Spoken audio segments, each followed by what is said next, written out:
Looks like it might work out okay. Colleen, can you unmute and tell me if you can see the MLS screen, please? Or Tracy or Cynthia? I You're can still on see there. it. Perfect, thank you. Give it another minute here and then we'll get started.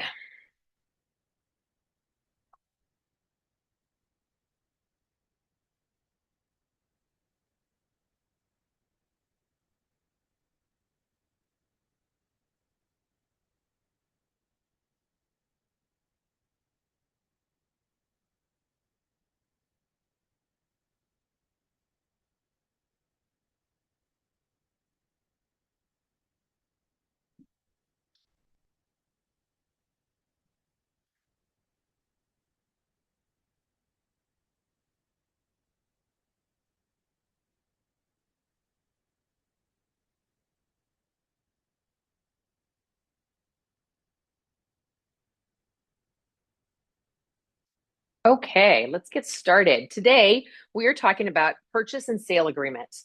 I like to start at this screen to kind of show you how to actually start from the actual listing that your client wants you to write an offer on and kind of take you through what that process looks like through the wizard, what forms are we going to use, and kind of talking through that. So we're going to get started with Matrix.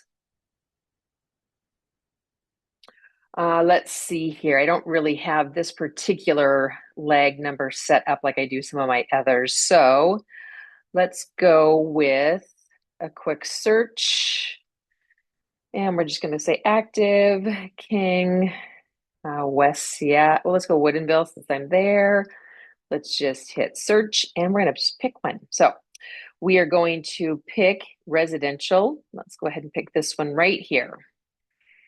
So here is the listing that your client wants to write on. So I like to start here because of the wizard, but I like to take a look at a few things first. One, we're going to look at supplements to make sure that we've got the right information before we pick the forms that we need to look for. We've got preliminary commitment, which we do not add into one of our signings, but we do send that separately to our client. We will need the legal description. There's a feature sheet. We do not add that at all as part of our purchase sale agreement. There's an as-built. Let's see, septic system forms. Let's see what they've filled out. So they've just given us the information. So we don't need that right. Oops, we don't need that right now. We have FERPTA. Great. We're going to send that to escrow and we're going to send a copy to our client, but we're not going to make that part of the purchase and sale agreement. Form 17, we can look at. We're going to send that to our client. We are not going to make it part of the purchase and sale agreement. And what I look for is making sure that one box is checked on every single line. If there is a yes answer and there's an asterisk, making sure that the seller has disclosed why it's a yes answer. Again, this is something I send to my client, but I just go through and quickly double check to make sure that it is complete. And I will tell you right now, as a technicality, there's 4 boxes here. You're going to check two of those as a seller. One would be, when was it last inspected? It's either going to be don't know or I don't know. They've answered that, so that's not applicable, or it's not something that we need to worry about. And it was done by a septic company. And how many bedrooms? So that could be a technicality because it's not complete, but since they answered the questions here, the seller is okay. They did a very thorough job of going through and making sure that it is all complete. I have one yes answer with an asterisk here. And so hopefully they have told us down at the bottom why that's a yes. And they did. The roof is about 18 years old. They did not tell us why that is. Let's go back to that really quick. I think that was um, here. Was a structural was done in 2013. That's fine. Thought I had one other yes answer. Maybe not. Maybe that was it, which they've answered, so they're okay there. Here it was, wood stove. Are there any of the following kinds of wood burning? Oh, they're saying that, are there any of the following kinds of wood burning appliances present at the property? They have checked that it is a wood stove, so they're taken care of. So that looks great. We're going to go ahead and continue on. Lead-based paint, great, we're going to add that. Utilities, we're going to add that. Legal description is going to tell us, is this a condominium or is this a single family home? This one has boundaries. There's no declaration number. So this legal description states this is a single family home. Sometimes when you're looking at homes where there's a townhouse and they are, okay, I don't know if I can project up here. So I'm going to probably have you sit with me over here because she was down there and I couldn't get in. So, and I don't know how to project up here. So we've gone through supplements and the legal description states that it is single family. So what we're going to do, like if you have a townhouse where it's maybe a 3 stories, it's connected, it could be a single family, it could be condominium. That's why we always double check the legal description to make sure that we have picked the correct actual purchase and sale agreement. Okay, I'm going to come off of that since I've got somebody in the room. Okay. Okay, here we go. Close out of that. Okay, from here, we're going to start our wizard. So you're in the listing itself. It's been on the market for 62 days. You can see that up here. We were listed at $879. They've come down $10,000. We're going to start the wizard by clicking on the scrolly little pencil looking icon. If you hover over it, it does say transaction desk.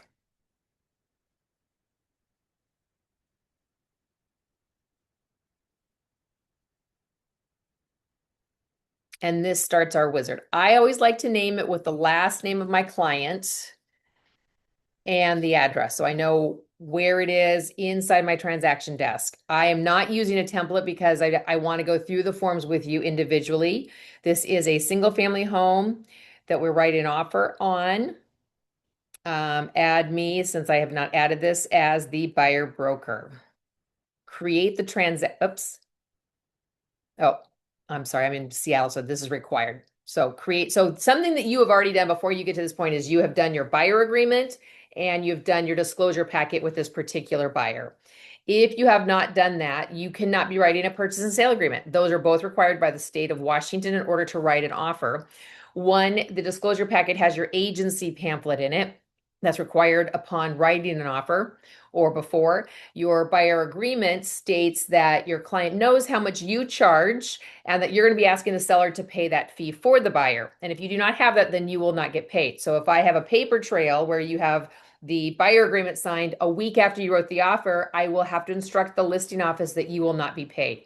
So making it very clear that you're following the state law. So from here, you've got a 5-step wizard.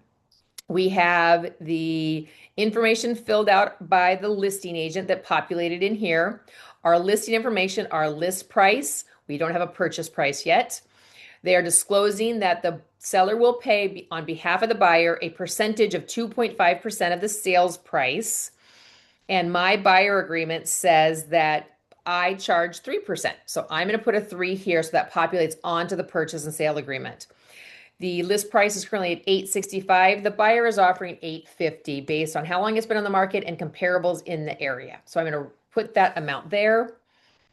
And everything else is satisfied on this page. We're going to hit next here. And we're going to put in today's date because that is the date we're writing the offer. The offer, my client says, there's other properties I'm looking at. I want to know by tomorrow at 9 p.m. if they're going to accept my offer or not. So if they don't accept it, I'm moving on to the next house. We don't have mutual acceptance yet. Closing date, the lender said they can get it closed within 30 days. Today is the 6th. If we look at the 6th, it's a Saturday. So we are going to move to either the 8th or the 9th and get out of the weekend. From there, we hit next to go to our third step, which is adding our contact. So you're going to hit the plus sign. You're going to add your buyer. Your type is going to be buyer. It's going to be the first name, your client's last name, and then their email address is going to populate, or you're going to put it in there. The reason I don't use actual names is sometimes YouTube will delete my content, so I like to try to keep it generic. You'll notice that the seller's name is here. You'll notice that the seller, we've got a personal representative, so this is not an estate sale, but for some reason they have a personal representative. The seller, the buyer broker, which is myself, my firm, the listing agent, another seller, the listing firm, and my buyer. The only people's emails we're going to see are going to be our email personally, our client's email, and both of the firm's email addresses. The seller will have no information there for us, but this is going to populate on all of our forms. Our fourth step is going to be how we pick our forms. I've told you this is a residential single family purchase and sale agreement. So we're going to type in purchase and see what numbers populate. We've got a bunch of numbers and you probably don't have any idea what half of these mean. And so we are going to do the residential purchase and sale agreement. So if you started to type in residential, you would get to this a little quicker. If you know the form numbers like I do, this is form 21 versus not clicking on this, but clicking the bubble over here is going to highlight and put it into our basket up in the right-hand corner. So that way we can let it sit there while we type in the rest of our forms. We are going to need financing. Financing is going to be form 22A. And why did it, let's try finance. See if that helps. Okay, that's not working. 22A comes up as the financing addendum. So it's always a good idea to have a list of these numbers in case the search bar doesn't populate what you need. We do want to have an inspection. That is form 35. We're going to use the optional clauses addendum 22D. We already have 22K filled out. We have 22J filled out by the seller, so we don't need to add those. So once they've added those into the system as supplements, those are going to be dropped into documents. Currently, we are in the forms section of the wizard. We're also going to use the homeowner's insurance. 22VV, which is not popping up. There it is, 22VV, Victor, Victor, and add those. These are going to be the predominant forms we're going to use. They do have information in here like we saw in regards to the septic. They've got the as-built and they've got the inspection report. So does the buyer actually need a contingency to be able to do their own inspection report? This was done on August 25th, 2025. So it was pumped and inspected almost a year ago. Yes. Was it updated? Yes. Septic general, working properly. So it's really up to the buyer if they want to have another contingency in regards to the actual septic system. Upon arrival, was the septic system failing? No. Did you answer yes with the septic system failing for King County? No. So they're stating that this information is all true. There's a copy of the as-built. So again, it's really up to the seller if they want another inspection. Could the stuff have happened almost a year later? Absolutely. So for the safety of my buyer, they said, yes, I do want a form contingency for septic, which in King County, let's see, we need to add it, is going to be specific. One in the chat. Does septic need to be done within 6 months? It depends what the form says. They have updated it, so we're going to take a look at it now.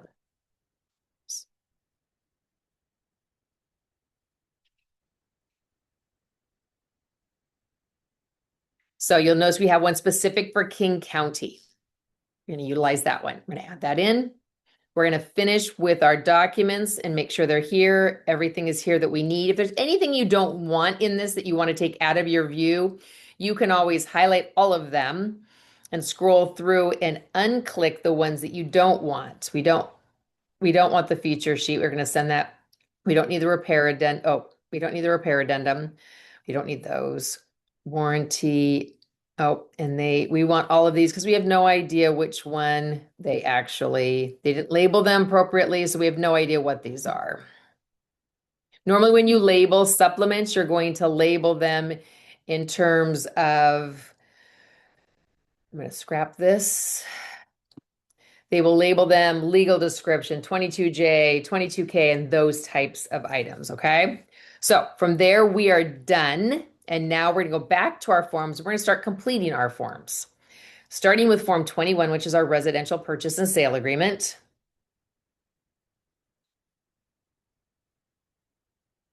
I like to go line by line to make sure I miss nothing. So I always click on the date and I use my tab and make sure everything is filled out. I don't have a second buyer, but I do know the status of my buyer. I'm going to change that to an unmarried person. and click through to make sure we're not missing anything. Oh, we need to fill in what appliances are staying. Again, you can view what the seller is stating they're going to leave behind, which is going to be in your matrix printout. Dishwasher, dryer, microwave, refrigerator, stove, range, washer. So pretty much everything. So we're going to go through and click what stays, washer, dryer, dishwasher, microwave. That looks like it.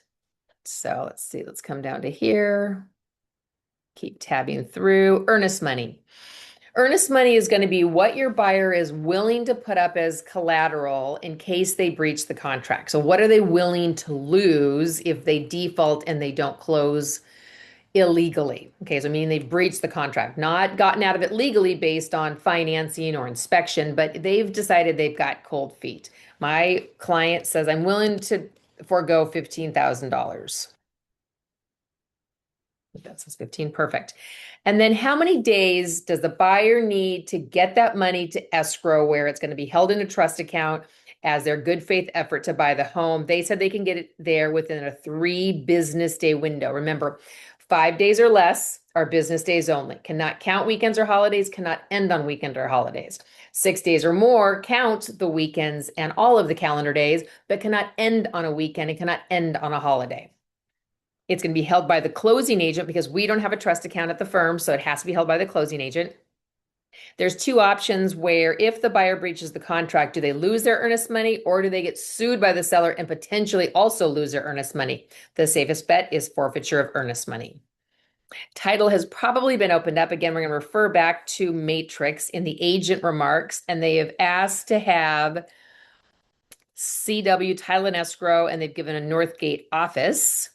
We've been on the market for 62 days. We're not in a multiple offer situation. I'm fine using CW since CW has already started working on the title, but I want to use my company, ABC Escrow, and Susie Sue as my closing agent. That's my buyer's right to be able to pick, and that is who we're going to pick.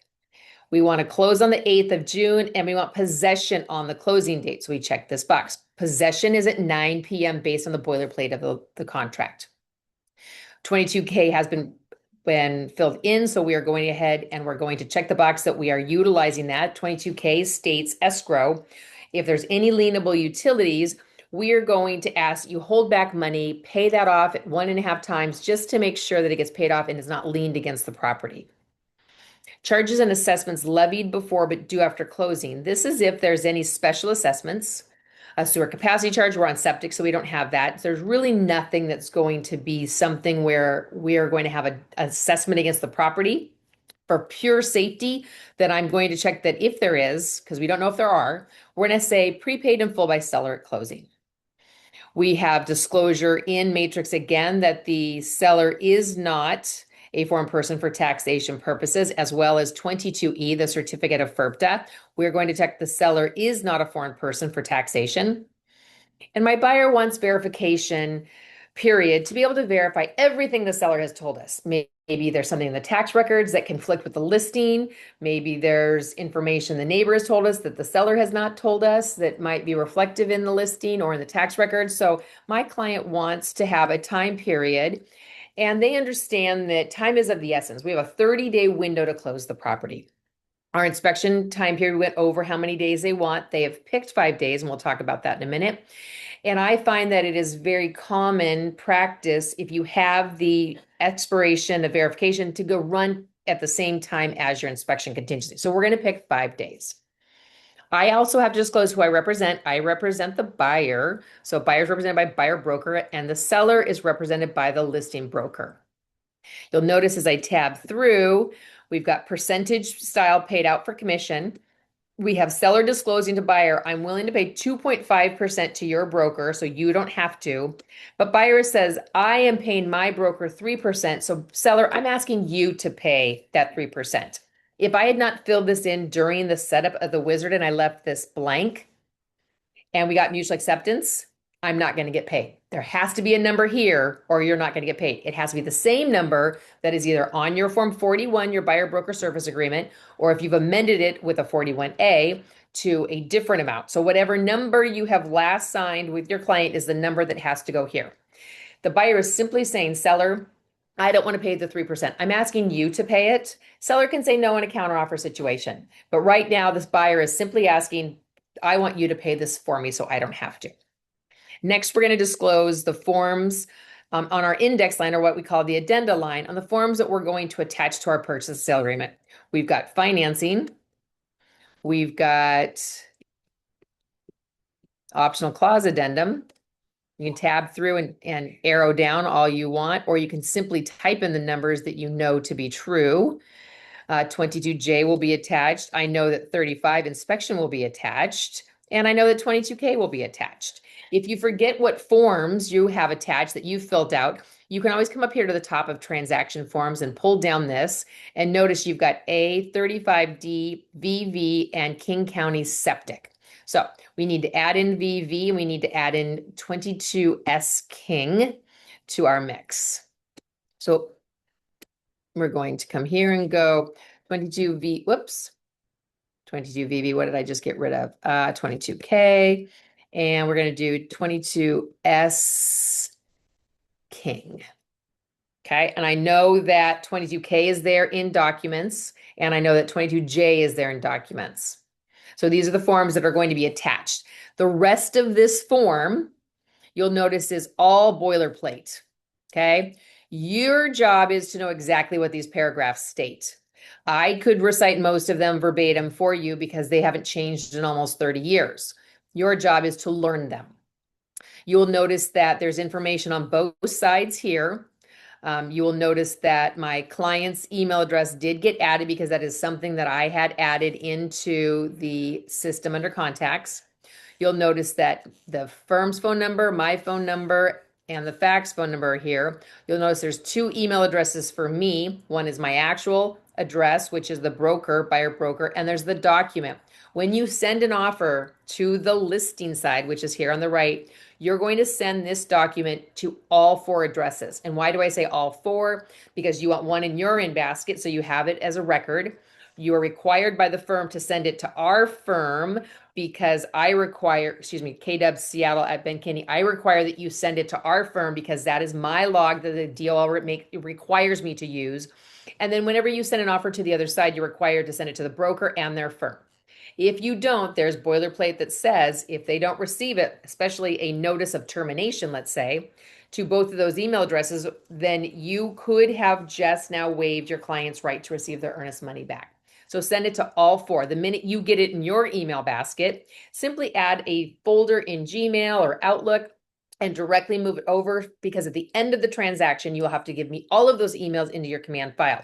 If they're all in one place, nice and neat with a little bow, it'll be much easier for you to make sure that that is completed. Once your form is completed, it's automatically saved every time we type a letter in here. You're going to come back up here to transaction forms, and you're going to go to your next form. Your next form is going to be 22A financing. Financing is what we call a contingency. It's contingent upon this buyer obtaining financing through a good faith effort. And if they cannot, they have the option to terminate the transaction legally. The client is doing a conventional first, maybe a second, maybe a bridge, maybe VA, maybe FHA, USDA, home equity line, or a down payment program. And then they will define how that looks. So a conventional loan, how much money are they putting down? A dollar amount or a percentage? Let's just say they're actually doing a down payment program and a conventional first. The down payment program states that this program, hold on for just a moment.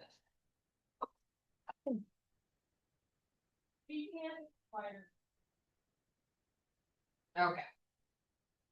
So if they're doing a down payment program, that means that they don't have physical money in their bank account to make the down payment. So somebody else is going to make that down payment. It could be a grant through the state. It could be a number of programs that are out there. So if they're not putting any money down because they don't have it in their bank account, your down payment amount in either dollar or percentage is going to be 0. The only amount of money you ever put for down payment is money they're physically going to give to escrow to close the transaction. We know they've got what do we say, $10,000, $15,000 for earnest money. Maybe they're putting 15% down.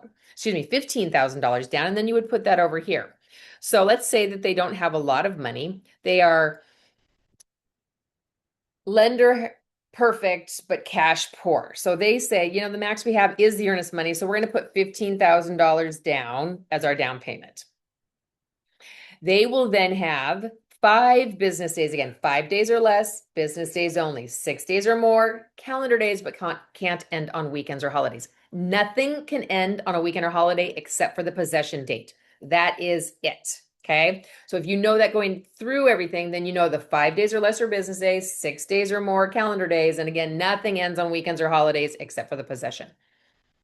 They have now 5 business days to make application. However, if I physically write in the name of their lender, whether it's, let's say, Wells Fargo or Sally Joe, whoever, whether it's the mortgage broker or the lender, whoever I write in here, and whoever this person works for, if I don't write in the actual lending institution, this 5 days becomes a 0. So this means that once you have defined who you're going to get your loan with on this line, the buyer has no more opportunity to search around for a new lender. Okay.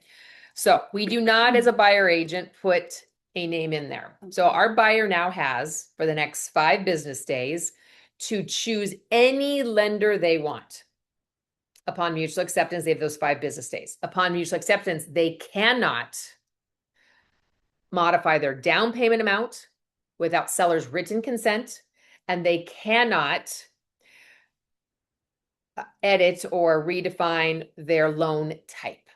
Okay, unless they have seller's written consent. The only thing they can do in 5 days with this particular paragraph in this particular form is they can get a new lender. They can have 10 lenders within these first 5 days. Could it screw up their credit by opening too many applications? It could. I have no idea. That would be a lender question. So we leave this blank. Next, we have 2 options of the contingency. 2A is buyer friendly. 2B is seller friendly. This states, if I use the default of 21 days, that the seller on the 21st day can say, buyer, here's my notice. I want you to waive your financing. Okay. If the seller doesn't ask me to waive my financing, then my financing goes all the way up until the closing date. If I were to check box 2, seller friendly, default 21 days. On the 21st day, if I have not terminated based on a legal right to do so, because I can now not get financing, on the 21st day, financing is automatically waived. If I cannot get financing on day 22, 23, 24, and so forth, my earnest money is gone. So for the sake of our buyers, 2A is the safe bet. Again, seller has to ask me to waive my financing. If they ask me, I can say yes, or I can say no. If I say no, seller can terminate, I get my earnest money back. If I say yes, we move forward and I can't get financing, I will lose my earnest money. If I say no and seller's like, well, we're only a few days before closing, never mind, let's move forward, then we move forward, no harm, no foul. Okay. And will it not, if I waive my financing, also waive my appraisal contingency? Will not is the friendly bet. Again, that's also why, oops, I can't do that. Why it's also the default is it will not waive if I waive my financing. Do I need the seller to help with any of my closing costs? Yes, yes, I do. So how much is that? I've talked to the lender. The lender said to me, the buyer broker, buyer can have up to $15,000, or let's say a percentage. Okay. So the most the seller can contribute, or anybody can contribute into the whole closing cost for the buyer in this transaction, is a total of 3%. So by writing this here, when I get to the inspection contingency and we have our inspection, the buyer wants to ask for more closing costs, that is off the table. The buyer is maxed out, lender says, at 3%. So make sure the buyer understands that from the very beginning. Buyer's like, that's fine, 3% works for me, great, we're going to move forward. That is all you fill out in the financing contingency. Remember, I'm teaching you how to fill out these forms. It is your job to read these forms and know what all of these paragraphs say. What happens if there's a low appraisal? You need to read these paragraphs, okay? I do go over a lot of these forms in detail throughout the year. This is a simply let's write an offer now and get all the way to sending it to the client class. Financing is now done. We now move on to our inspection contingency.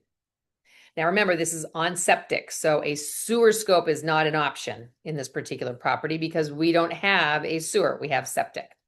So you can leave this blank. Buyer still can't have it because there isn't a sewer. Buyer's obligation. Please note, this is one of the more important paragraphs of this particular form is who helps the buyer do all of this. Number one, we've had our consultation. We've given recommendations for inspectors to our buyer. Our buyer is to interview them prior to getting to this point of writing an offer. So that when we get to this point, when I say, okay, once we reach mutual acceptance, buyer, you are going to call the inspector you want to use. You're going to three-way call me in. We all get out our calendars and we mark in when we can all do the inspection. So it's to be ordered by the buyer, performed by the inspector of buyer's choice, and completed at buyer's expense. There's only two people that can physically do the inspection of the property. One, a licensed inspector based on the RCW, and two, the buyer themselves. I can't say, Uncle Joe, come over and help me. Uncle Joe's not a principal of the contract and he's not an inspector. Can I, during this time, have additional contractors come through, roofing, plumbing, electrical? Absolutely, that's totally fine. So the inspection has to be completed, report given to the buyer, and the request to the seller within this time frame. Okay, we have 5 business days. Again, cannot end or on a weekend or holiday, but can and not count them. So today being Wednesday, if we reach mutual acceptance tomorrow, which is Thursday, that's going to be Friday, Monday, Tuesday, Wednesday, Thursday. Okay, that's how that works. We actually have 7 days to complete it, get our report, ask for repairs. If the seller wants to check one of these boxes that says, I want a copy of the report, I want all of it, part of it, or simply that the inspector is recommending additional inspections, they can check one of these boxes. It is not considered a counteroffer. Do I want everybody to initial it anyways? Yes, because I want to make sure that everybody knows there was a change before mutual acceptance. Please note that if you as a buyer broker provide any part of the report, any part of it without this box, one of these boxes being checked, or a seller sending you form 35C requesting what part of the report they want, you have now waived your buyer's inspection contingency and they will lose their earnest money if they do not close. Okay. If the inspector recommends additional inspections of certain items, plumbing, roofing, electrical, you can serve a form 35R saying buyers having their additional inspections. That 35R is done. We have our additional inspections.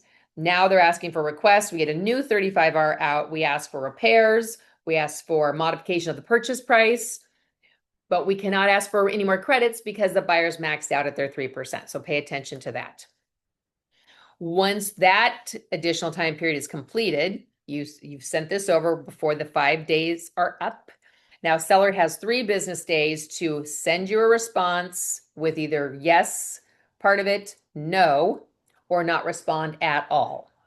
If they don't respond by their 3rd day at 9 p.m., you automatically go to your buyer's last 3 days in order to make sure that we can come to a written agreement. At this point, if we're all the way over here, I'm on the phone with the listing broker saying, listing broker, this is what we want, yes or no. If we can come to an agreement, then we'll get in writing. But by 8 p.m. on the 3rd day, if I don't have anything in writing and agreed upon, the buyer's terminating or they're not getting anything at all. So you either terminate or you agree to get nothing, but you've got to have it all done by this time period before 9 p.m. on the last 3rd day.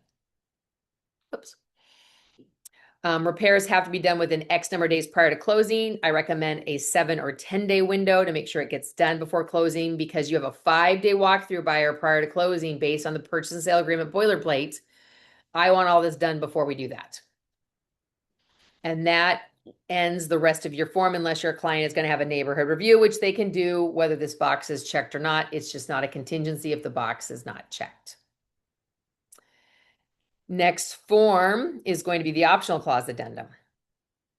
The first paragraph is going to be about title insurance.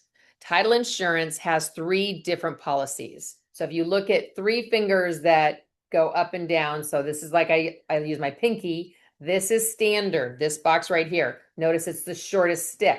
That means it's the least aggressive policy. We don't want that. Homeowners, which you don't see on here, is part of the boilerplate of the purchase and sale agreement. They automatically get this no matter what.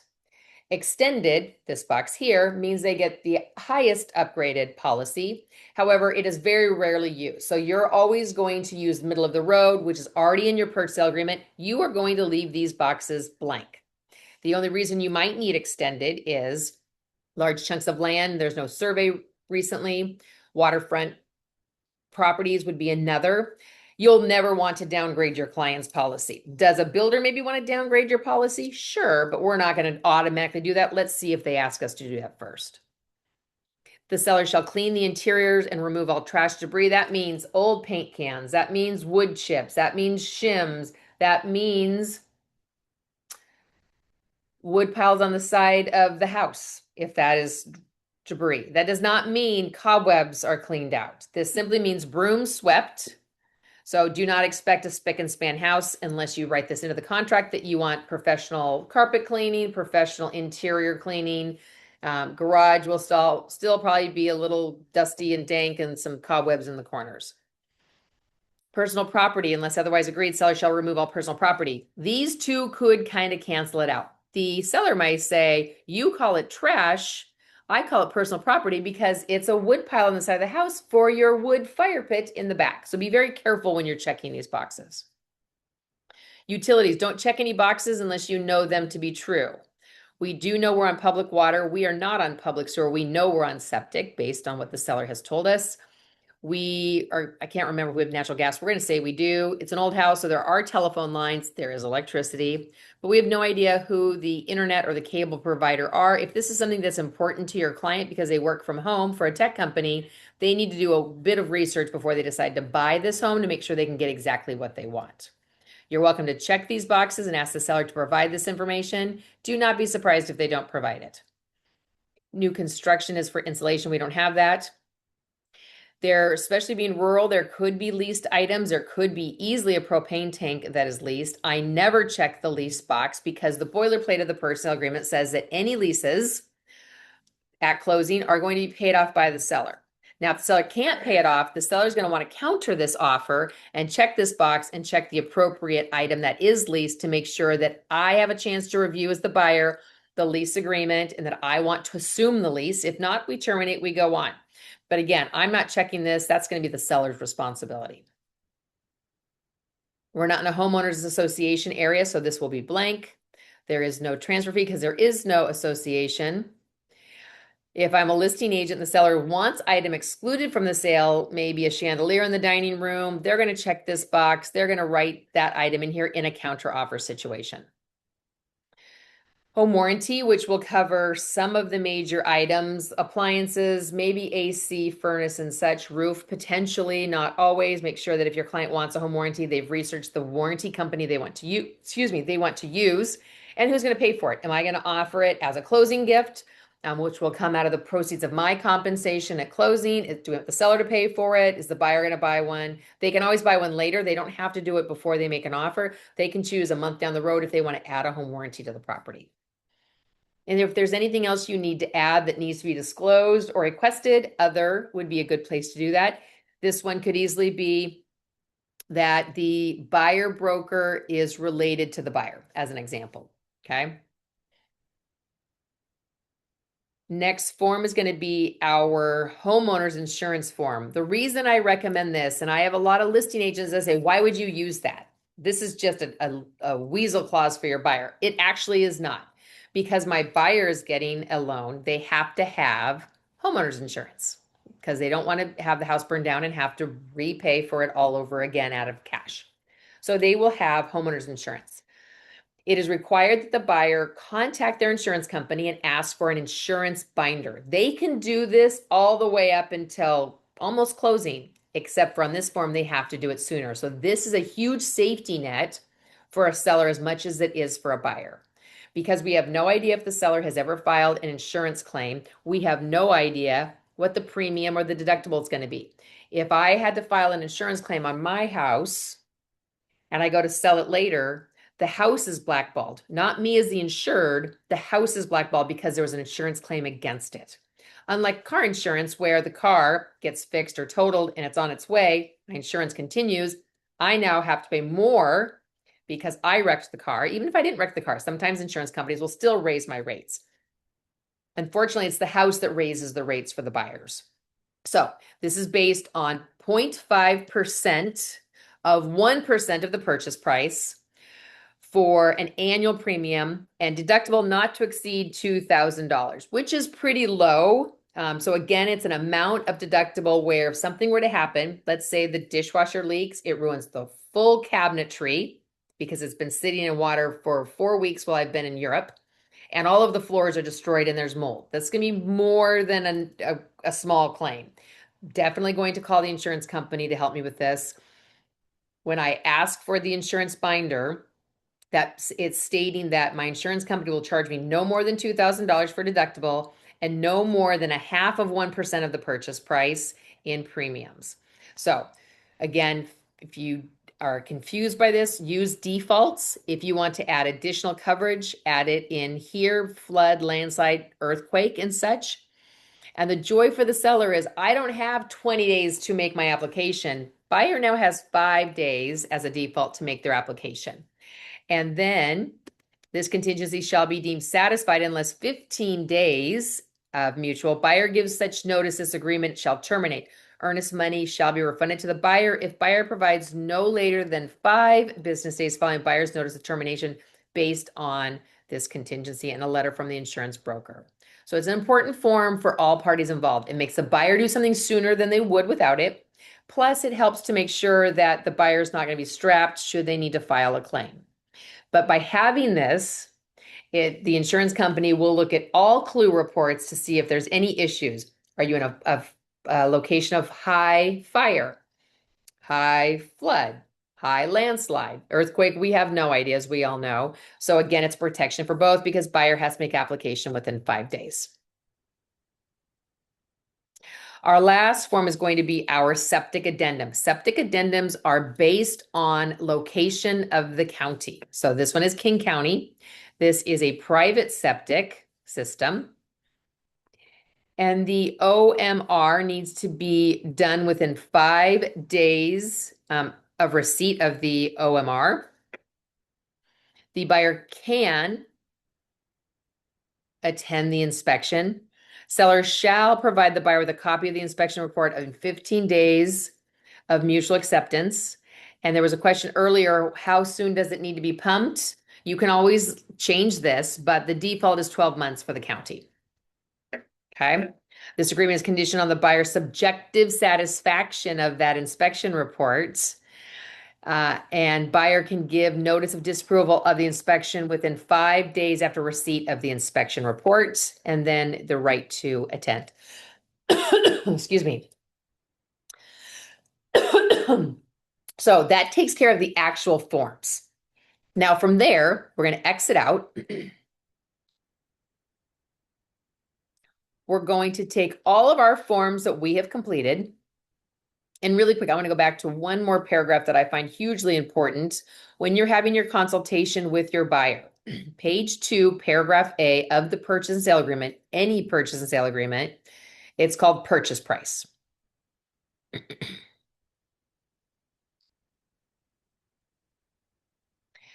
Buyer shall pay to the seller the purchase price, including earnest money, in cash at closing. Okay, period. That's what this states. This states if I write this without any other contingency for money, that I'm paying cash at closing. That means I'm writing a check that can be cashed today. I'm not transferring money from stocks, 401k, a gift from mom and dad, grandma, grandpa, dog and cat, whatever it is. I have the cash unless otherwise specified in this agreement. Otherwise specified in our agreement is 22A financing. I'm stating I'm getting a loan to buy this house. I do not have the cash. I'm legal. The buyer represents the seller has sufficient funds to close. I've said I have $15,000 that I'm going to put down. I have asked for closing costs, which will cover the rest of my money. So I have to have $15,000 at any given time in my bank account that I cannot touch. So when you sit down with your consultation with your buyer, you ask them, where's the money coming from? I reviewed a file today that is for a home, but they're doing a bridge loan, meaning they're going to pull money like a home equity line out of their house to bridge the gap to buy that house, and then they'll eventually sell this house. They used a Form 22EF evidence of funds. That is not a contingency. That is a disclosure. Buyer has no protection. So this states that the buyer is paying cash unless otherwise specified, which they've specified. I'm doing a bridge loan, but they haven't made it as a contingency. So if they can't get the money from their bridge loan, they will lose their earnest money if they can't close. So very important that you always know where the money's coming from. Is it coming from a gift from somebody? Is it a loan? Is it a grant? Where is the money coming from, period? If they say it's a money market, but I have a checkbook for my money market, I'm allowed to write a check and you can cash it immediately. That's fine. But if it's a money market where you have to move the money to an account where you can write a check that you can cash, you have to get approval, then you need to disclose that.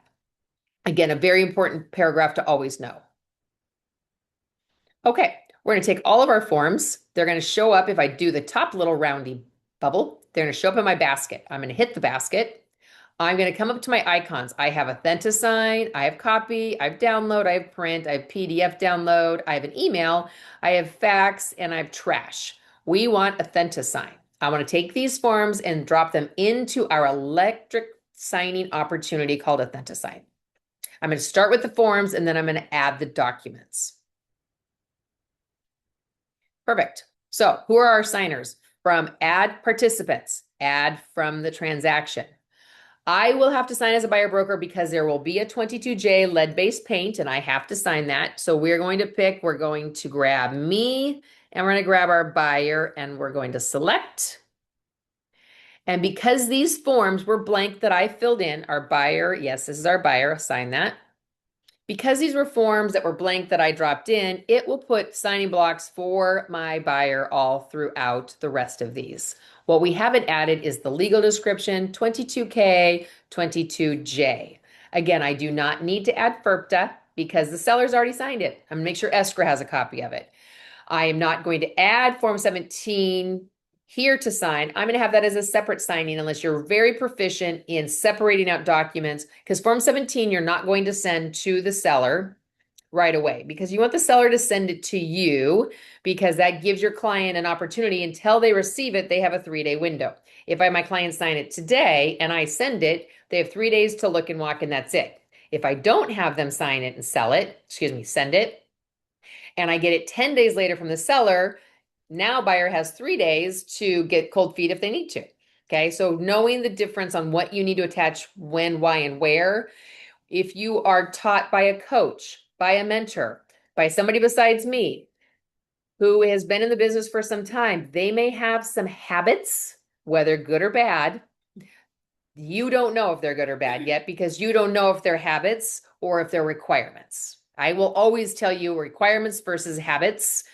Again, you're going to have people that write on the closing date line 6/8 or sooner, which will cause you heartburn later when I call the escrow company and make sure they do not close it until you have a solidified date or that you physically close on the date that's specified here. Again, there's nuances that I will always interject into these trainings. You will have to follow along in all of my trainings to learn more. Now, we need to add the rest of our documents. So I'm going to hit the documents here. I'm going to scroll through to add document or form. Bless you. The boxes that are, bless you, checked are already attached. I have no idea what this is. So I'm going to add all of these until I can determine what they are. Again, you guys can actually label these. What this person did was actually very lazy. Okay, so we're going to go through to see what I've added because I have no idea. So we're going to scroll down until I find what I need. That's annoying. It's very annoying. Again, laziness. Okay, that's us. Okay, this we don't need. So this is going to be this one. We're going to remove the file. And just like that, it's gone. Exhibit A we do need. That's line going to be box 7, I'm guessing. And this is, we don't need this. This is going to be box 8. We're going to zap that out. Okay, legal description still here. FERP that we don't need, we're going to assume that's again 8 and zap it. Form 17, I'm not going to have my client sign because I don't need to. It's the seller's job to get it to me. So I'm going to send it to my client so they have it, but I'm not going to tell the seller I have done that. So I'm going to zap this out. I'm going to send it as a PDF separately. And lead-based paint I need. Perfect. I'm going to clean this up a bit. I like some order to this. My order is alphabetical, numerical, numeric alphabetical. So I'm cleaning this up just a little bit by moving these around based on these little dots. This is 22J, even though they didn't label it right. We're going to bring that up here. Perfect. Okay.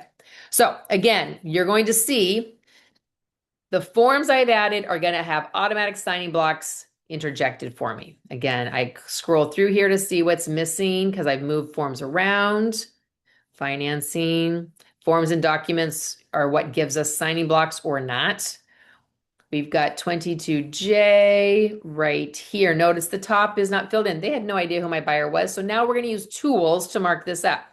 We're going to do an automatic date. You're going to click on automatic date, hold it down, and drag it up here. And that will automatically put the date in when my client signs. I'm going to do the same thing with my client's full name. I'm going to click, hold, and drop. Whoops, that's me. Let's go ahead and delete that. Let me show you something else really quick. Delete that. This is showing me as the buyer broker. I need my client's information here. Let's start that over again. We've got auto date because I want it to fill in when they sign and their information. Seller has said, I have no knowledge. But page 2 says, buyer, do you want to conduct a risk assessment or not? It also says, buyer, have you received this seller's disclosure of all documents, if any? We've received nothing. Technically, my client doesn't have to initial this line. Buyer has received the pamphlet. 100% my client has received the pamphlet because that's part of our disclosure packet. So I'm going to take the initial and put it, whoops. I want initials. We're going to put that right here. Client says, I don't know if I want to do a risk assessment or not. So let's just say I want to. Great. Let's go ahead and just say, add a checked box here. They can do it or not. It's up to them. Okay. They've got X number of days to do it, 10 days. Seller maybe doesn't want to fix it. Most sellers don't, but there's time periods in there as well. Buyer now signs this. Oops. And that's a whole drag and drop again. And then I need to sign it here, and my buyer needs to initial here. So we're going to hold, drag, drop. Does not give the date, so we're going to do the auto date, hold, drag, drop. And I need to sign it as the buyer broker. Now if you have a lot of things that your seller or buyer ever needs to sign in a row, maybe go through the whole thing and then go back up, have the second signer do everything, have you do things. So it really depends how much time you want to spend on each form. If you just want to keep going and not have to toggle back and forth, have them sign on the way back up. That's been taken care of because that's a form. 22VV is a form that's been initialed. Inspection, those are all initialed. Great. I always want my client to sign the legal description because they want to make sure that they know it's here and attached. Okay. Now, we have no idea if this legal description is true or not. However, if it said condominium and gave me a declaration number, I would know this is the wrong legal description because this is a single family home. So we are going to guess based on Exhibit A. They got it from the title company. Title has vetted that this is the legal description, and escrow will continue to vet to make sure this is the legal description. Now, from there, you send it to your client. Now, the reason I'm actually going through this is because I want you to see how it comes to the client. Let's go to our email address. It will come through eventually to me. Reload. There it is. That's for me. There it is. So I'm going to click on it. I'm going to sign it. I'm only signing the 22J that I'm the buyer broker, and I've read and I've given the pamphlet to my client. You're going to get these same things when you do it for yourself. Hit sign and complete. If you have never seen how this works, I recommend just going through a test model so that if your client has questions, you know how to tell them to fix it. Now I need to go back here as the buyer and sign all of them. There it is, because I want to show you again how this comes through. Start the signing. Start. And your client simply does, oh, because this is new, I don't normally use this leg number. Now it's all taken care of. They just click through and sign everything. It'll just give them signing blocks, super simple. Have to click, click, click, click, click, click, click, and click. And we're done. Okay. Buyer signing is done. I have signed it. We're going to go back to it is, and here it is all signed. So this says, this tells you who has signed it. Hello, Genine Wood has signed. This one says, hello, Genine Wood, an action has happened. Notice there's nothing attached. I delete this. It just says that my client has done something. This one says, Genine Wood, an action has happened. Again, there's nothing attached yet. Here they come. Here it is all signed. Notice how these are all separate.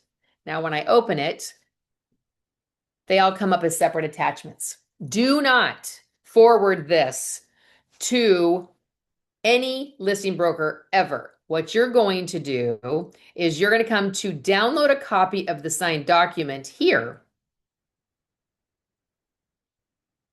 because what it does is it puts it into one giant string, and that is how you send it. So now you're going to download it. Name it what you want. And then you're going to send it to the listing agent.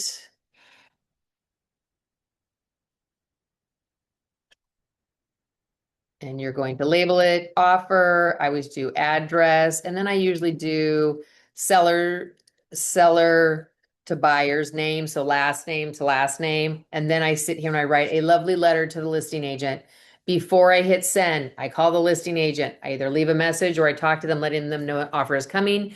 Utilize this page as your introduction to your offer. And then you will upload the whole document to this email. Now, there is a caveat. Let's say you're in your car and your client has signed and you know you have to get this offer over to the seller side immediately. Let's say you're in a multiple offer situation. Do not just forward this. While it is legal, because these are all separate attachments, I don't know what the seller might leave out. So if I'm going to forward it, I'm going to hit forward. I'm going to, wherever it needs to go, I am going to come down here and I am going to take out some things.